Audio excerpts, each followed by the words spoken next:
বিকাল বাচ্চা, বাবা কেন কোনো মিষ্টি খাসনি? দেখো আজিজ, বাচ্চা তো তাই ভুল করে ফেলিছে। কেন মেয়ে জন্ম দিতে পেরেছি, খাওয়াতে পারিস না? চল মা, আমি আরো মিষ্টি খাবো। আর মিষ্টি খেতে হবে না। কান্না করে না বাবা। কি হলো, ও কাঁদছে কেন? আমি মিষ্টি খাবো। কোন টিফিন খেলে? তখন ওকে মিষ্টি দাওনি? হ্যাঁ খেয়েছে। তুই বেশি মিষ্টি খেলে তো পেটে যন্ত্রণা করবে। তুমি কোথায় ছিলে?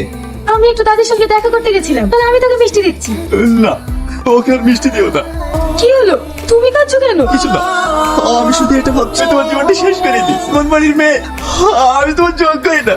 ও হঠাৎ করে তুমি এসব বলছো কেন? এ বাড়ির মানুষই এতটা ভালো, আমি এখানে না আসলে বুঝতেই পারতাম না। সত্যি আমি তোমার এমন ক্ষমতার তো স্বামী কে দিতে পারিনি।